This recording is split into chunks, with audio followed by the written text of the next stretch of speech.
পুরীর আরেকটা ব্লগ নিয়ে চলে এলাম। আজকে দেখো সকাল সকাল চলে এসেছি পুরীর সি বিচে একটুখানি বসবো আর এখানে একটুখানি চাও খাবো বলে। তো লেমন টি নিয়ে নিয়েছি, দারুণ খেতে এখানে লেবু চা। আর এখানে দেখো অমিও বসে পড়েছে। আগের দিনে অমি যা যা কিনেছিল বালি দিয়ে অনেক কিছু তৈরি করবে বলে সেই জন্য এগুলো সব নিয়ে এসেছে। আর এখানে অমির পাপাও বসে চা খাচ্ছে, আমিও। আর এই লেমন টিটা অসাধারণ হয়েছিল। শুধু লেমন টি না, এখানে দুধ চাওটাও খুব ভালো। আর সমুদ্রের সামনে বসে সমুদ্র দেখতে দেখতে চা খাওয়ার মজাই আলাদা। আর ওয়েদারটা আজকে খুব ভালো ছিল, এত সুন্দর ক্লাউডি ওয়েদার, আর খুব সুন্দর হাওয়াও দিচ্ছিল। আর অমি তো খুব এনজয়ও করেছে। অনেকক্ষণ ধরে অমি বালি নিয়ে অনেক কিছু তৈরি করেছে, আর যেটা সাধারণত বাচ্চারা করে থাকে। আর দেখো কতটা গভীর করে খুঁড়েই যাচ্ছে বালি, ও দেখতে চাইছে বালির ভেতরে কি আছে।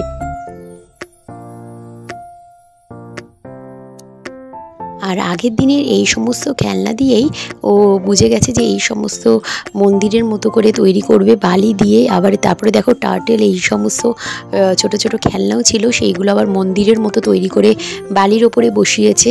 তো অনেক কিছু ও তৈরি করছে, প্রায় 2 ঘন্টা ধরে সি বিচে বসে এই সমস্ত করা চলেছে। আর আমরাও এনজয় করেছি, খুব ভালো লাগে। মাঝে সাঝে বাচ্চাদের সঙ্গে থেকে বাচ্চা হয়ে যেতেও ভালো লাগে। আর এখানে দেখো মদনমোহন, তারপরে আরও ভালো ভালো কত রকমের মিষ্টি, যেটা সমুদ্রের পাড়ে এখানে এনারা নিয়ে ঘোরেন। তো খুব ভালো ভালো সমস্ত মিষ্টিগুলো রয়েছে, রসগোল্লা রয়েছে, মদনমোহন রয়েছে, অনেক ভালো ভালো ল্যাংচা রয়েছে, গোলাপ জামুন রয়েছে, অনেক সব ভালো ভালো মিষ্টি এনাদের কাছে থাকে। আর দামও একদম রিজনেবল প্রাইসের মধ্যে, তো খেতেও বেশ ভালো হয়। তো এখান থেকে বসে আমরা সব পুরীর একদম সি বিচের সামনে যে হোটেলগুলো সেগুলো একটু দেখছিলাম, দেখতেও ভালো লাগছিল। আর সব থেকে ভালো লাগছিল দেখতে সমুদ্র, মনে হয় যেন দেখতেই থাকি, কখন যে সময় কেটে গেল সেটা বুঝতেই পারলাম না। আর অমির জন্য আমাকে এনে দিতে হচ্ছিল সমুদ্র থেকে এই ছোট্ট ব্লু কালারের বালতি করে জল। তো ওই জল দিয়ে বালি দিয়ে অনেক কিছুই তৈরি করে যাচ্ছে কন্টিনিউ, দেখো কত কিছু করেছে।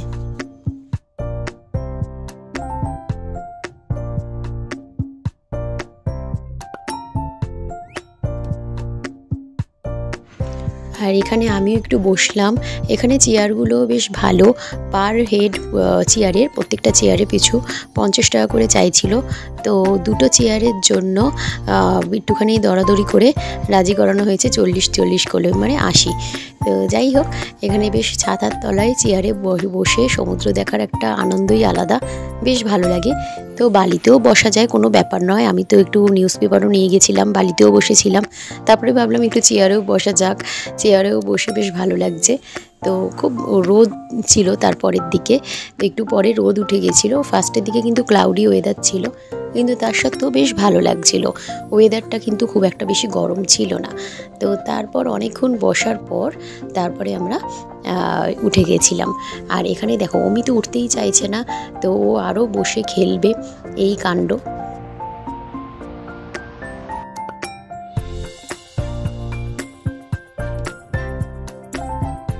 আর এবারের পুরীতে এসে দেখছি বেশ ভালোই ভিড়। তবে একটা কথা আমি শেয়ার না করেই পাচ্ছি না, আমাদেরই দায়িত্বের মধ্যে পড়ে। আমরা যেহেতু পুরীটা আমাদের সেকেন্ড হোম বলা চলে, তো সেই জন্য আমাদেরই উচিত এই যে সি বিচে যে বালি পুরো একদম সি বিচটা পুরো নোংরা করে ট্যুরিস্টরা চলে যায়। তো অনেক কিছু ফেলে রেখে যায়, অনেক প্লাস্টিকের বোতল আবর্জনা, সেইগুলো একদম ডাস্টবিনেই ফেলা উচিত। নয়তো আমাদের যে প্রিয় জায়গা সেটাই আমরা নিজেরাই নোংরা করে দেবো। তো এটা অত্যন্তই খারাপ, এটা যেন না হয় সেটাই চাইবো। এখন দেখো আমরা স্বর্গদ্বারের দিকে এগাচ্ছি। তো এই রাস্তাটা তো মনে হয় যেন আমার নিজেরই পাড়া, তো খুব ভালো লাগে, নিজের পাড়ার মতোই। আর এই দেখো উৎকল হ্যান্ডলুম, সামনে হোটেল নীলাচল, এই হোটেলটাও বেশ ভালো।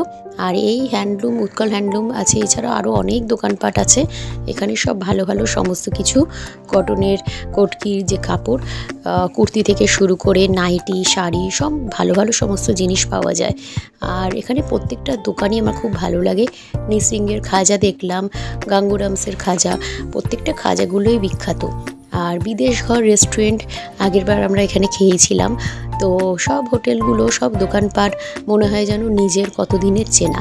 আর এই 13 পার্বণ আমার সব থেকে ফেভারিট রেস্টুরেন্টের মধ্যে একটা, এখানে গেলাম আমরা ব্রেকফাস্ট সারতে।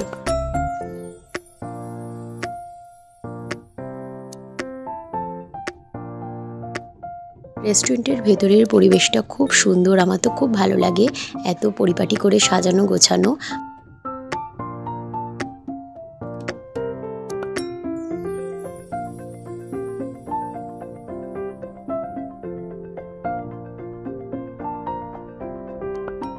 প্রত্যেকটা আইটেমই একদম রিজনেবল প্রাইসের মধ্যে অনেক রকমের আইটেম ছিল।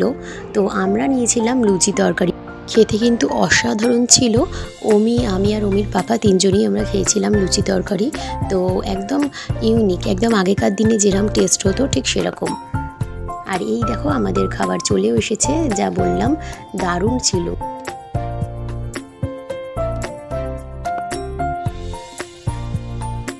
এছাড়াও নেওয়া হয়েছিল আলুর পরোটা, আমার ফেভারিট খাবারের মধ্যে একটা, অসাধারণ লাগে।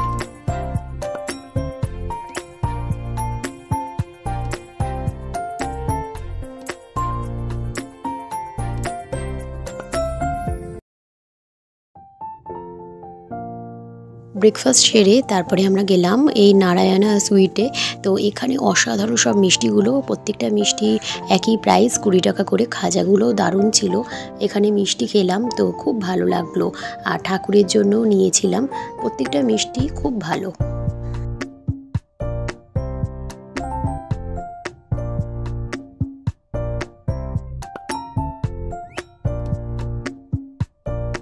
সকালে অনেকটা ক্লাউডি ওয়েদার ছিল, তারপরে রোদ উঠে গেছিল। ব্রেকফাস্ট সেরে এখন আমরা যাচ্ছি হোটেলের দিকে একটু রেস্ট নিতে। তো আমাদের হোটেলটা একদমই কাছে, পুরী হোটেলের পাশেই হোটেল রুমানি। তো একদম রেবা ব্রিজের অপোজিটেই, দুর্গাবাড়ি তার ঠিক অপোজিটেই বলতে পারো। তো দেখতে দেখতে আমরা হোটেলেও ঢুকে পড়লাম। একদম রিজনেবল প্রাইসের মধ্যে এই হোটেলটি, তো আমার তো বেশ ভালো লেগেছে। তো তারপরে আমরা হোটেলে ঢুকে যাওয়ার পর ঠাকুরকে ফার্স্টেই আমি দিয়ে দিলাম খাজা, ঠাকুরের জন্য খাজা এনেছিলাম। আর দেখো হোটেলের বারান্দাটা আমার খুব ভালো লাগে, বারে বারেই আমি এখানে এসে এসে ঘুরে ঘুরে যাচ্ছিলাম, খুব ভালো লাগছিল। সামনেই রেবা বিচ দেখতেই পাচ্ছ, হোয়াইট কালারের বিল্ডিংটা, তো খুব ভালো লাগছে। তো চলো আজকের ব্লগ এখানেই এন্ড করলাম, আবার দেখা হবে নেক্সট ব্লগে। পুরীর অনেকগুলো ব্লগ চলে এসেছে, তোমরা অবশ্যই দেখে নিও। Good bye.